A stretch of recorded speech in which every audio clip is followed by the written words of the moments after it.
Hi, everybody. I just wanted to bring you my latest and greatest book review. It's called The Four Winds by Kristin. And first of all, she kills me. She just absolutely kills me. This book will make you cry, so just get ready. I was wanting to take a nap last week, and I finished it about 11:30 in the morning, and I really wanted to take a nap, and I couldn't because I was crying so hard.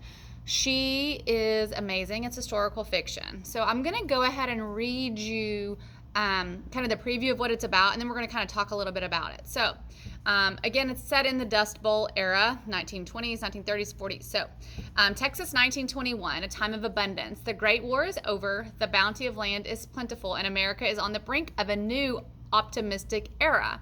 But for Elsa Wolcott, deemed too old to marry in a time when marriage is a woman's only option, she's 25.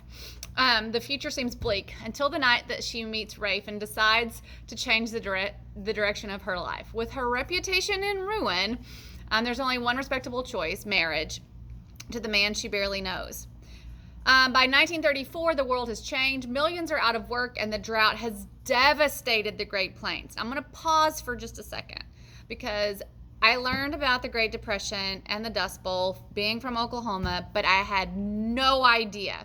So shout out to my 11th grade history teachers out there. If you want your kids to learn something about America that they will remember forever, assign this book to go along with U.S. history this fall. It's amazing.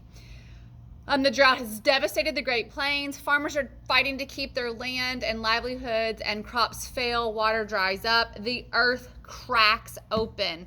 Very reminiscent of what is going on right now. Again, history repeats itself if you don't learn from it, and we're doing that right now. Dust storms roll relentlessly across the plains. Everything on the farm is dying, including Elsa's marriage. Each day's desperate battle against nature and the fight to keep her children alive. They're literally dying from pneumonia. The dust is so bad, they're literally dying. In this uncertain time, Elsa packs up and heads for California. Now, this is the struggle of a single mother. Her husband has left her. There's no farm anymore. She goes to California with literally no money. They get there, there's no assistance. It's very, very, very critical that people read to learn. This book is what is going on right now again.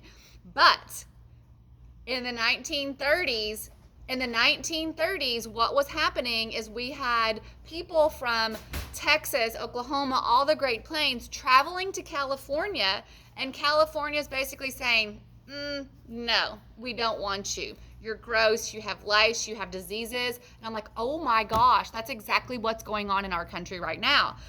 The land was destroyed. The crops were ruined. We didn't have water. And then that's when a lot of history back behind it. And Kristin talks a lot about the history of the New Deal, Franklin Roosevelt, what was going on then. This book is fabulous. Now I get into the history, and you can read into it what you want, but this is a true story of a single mother who is fighting so hard for her children. There's literally no money. And guys, this is true crap that went on during the 20s, 30s, and 40s. So this is real. This really happened. These people suffered. They died. Lots died. They literally would come from Texas, Oklahoma. They were all called Okies. Didn't know that. They were all called Okies no matter where they came from, and they were looked down upon as like second-class citizens living out in California. And basically, the producers out there were taking advantage of them. Like literally, they were getting them in debt, and people were dying. They lived along the rivers with no water. It was just horrifying. They wouldn't let them in the hospitals because they didn't pay taxes. It was just atrocious, and I had no idea until I read this book. Kristin Hannah, damn her, she hurts me every time, but I learned so much from her. I learned more from reading than I have ever learned in the history of school. About history. Let me take that back. About history. It's amazing. If you want a deeper read, I know I like to do fun reads. This is a must read, especially for my Okies. This is part of your heritage. Just the Dust Bowls and how bad it was. And just think, these are your grandparents that lived through this. In 1920s, that was my grandmother. She lived through this, and I'm so mad at myself that I never asked about it. So if you have grandparents that are late 80s, ask them about this time period. Ask, did any of them go to California? Do we have any people that left the Great Plains and went to California? And go ask them these questions. Amazing book. I'm just going to tell you, you're going to cry. So just get ready.